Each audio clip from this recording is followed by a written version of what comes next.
Bonjour à toutes et à tous. Comme je vous l'ai annoncé dans l'épisode 0, cette éphéméride est un peu particulière, en ce sens qu'elle ne suit pas toujours les dates du calendrier. Cela s'explique par une raison simple. Un grand nombre d'événements historiques qui mériteraient d'être présentés ne sont pas associés à des dates précises pour diverses raisons et malgré le travail de recherche colossal entrepris depuis des années. Mais cela ne les disqualifie pas pour autant d'être des faits significatifs dans l'histoire du continent. Il est fréquent de s'entendre dire que l'Afrique a émergé des ténèbres grâce à la colonisation. Qu'y avait-il donc en Afrique avant la conférence de Berlin de 1885 ? Pour répondre à cette question, le Sankofa annonce aujourd'hui un voyage exceptionnel.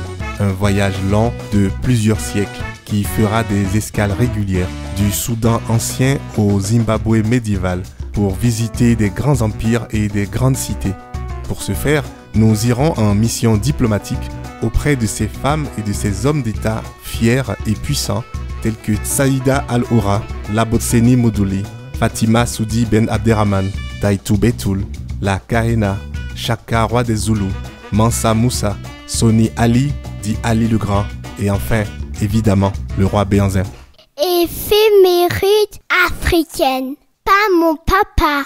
Ce voyage recouvre une longue période qui commence bien avant Jésus-Christ, avec un focus sur une charnière souvent décrite comme l'âge d'or de l'histoire du continent. Cet âge d'or commence vers le 8e siècle avec un voyageur chinois et se finit vers le 15e siècle avec un conquérant portugais. Entre ces deux passagers, nous serons accompagnés par des marchands, des diplomates, des géographes, des musulmans, des juifs, des chrétiens, des Marco Polo et des Ibn Battuta. Bref, ces sociétés riches et très organisées seront autant d'escales fantastiques de ce périple qui va s'étaler sur plusieurs mois.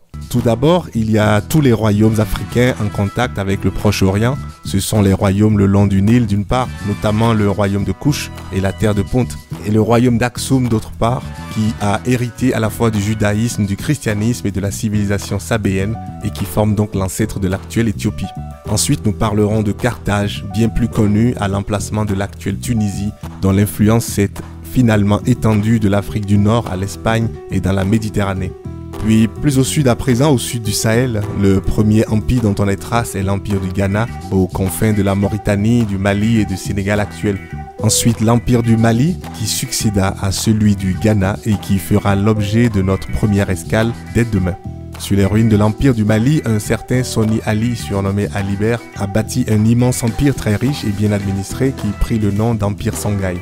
Notons en marge de ces royaumes une civilisation apparue autour du 9e et 10e siècle à l'est du delta du Niger en pays Ibo. Elle se signale par un art remarquable de cuivre et de bronze façonné par le martelage à chaud. Nous verrons également des royaumes islamisés qui apparaissent grâce au commerce, comme le Kanem autour du lac Tchad. Et à cette époque, toujours sur la côte orientale de l'Afrique, il s'était formé un ensemble de cités-États le long de la côte, dans les actuelles Somalie, Kenya et Tanzanie. L'apport de l'islam et les mélanges entre arabes et bantous y conduisent à la naissance du peuple de langue swahili, aujourd'hui parlé dans toute la région. Et puis nous allons finir par les plateaux du Zimbabwe, où s'est développée une capitale à proximité des mines d'or, connue sous le nom de Grand Zimbabwe. Enfin, quoique moins cités, d'autres royaumes tels que les royaumes Bantou, Mossi, Congo, nous feront également l'honneur d'une visite. Comme vous le voyez, déjà, ce chapitre de l'histoire de l'Afrique est très riche et nécessite évidemment bien plus de temps qu'un épisode. Nous y reviendrons donc pas à pas.